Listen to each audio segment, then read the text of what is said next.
Kəndlərin birində bir orta səviyyəli əkinçi yaşayırmış. Bu daim xülyasında zəngin olmaq fikri ilə çalışıb yaşayırmış.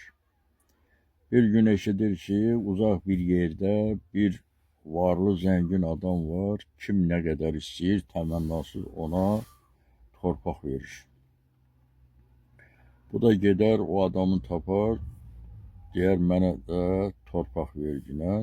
Deyir, hə verim də.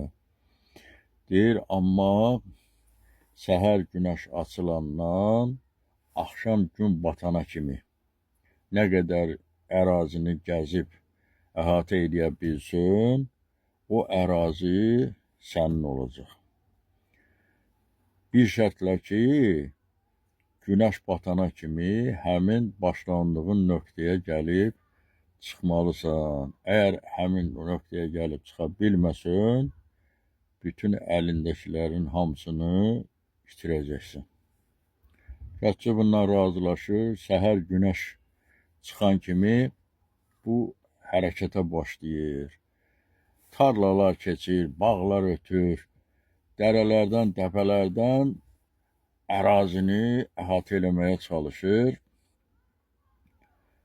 Bir də görür ki, artıq geri qayıtmaq vaxtından keçir, tez geri qayıtmağa başlayır. Geri qayıdankən qarşısına bir sulu bağlıq ərazi çıxır.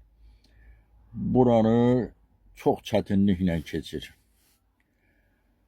Görür ki, artıq günəş batmaq üzrədir, bu qaçmağa başlayır. Qaç,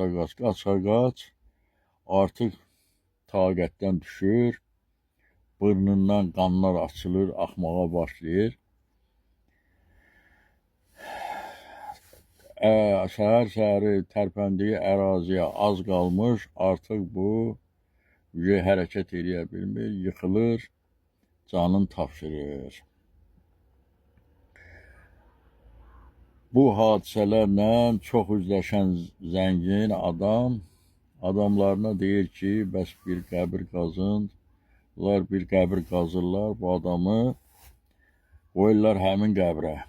Zəngin adam gəlib durur bunun qəbrində, başının üzərində, deyir, ey insan, sənə bundan artıq torpaq lazım deyil.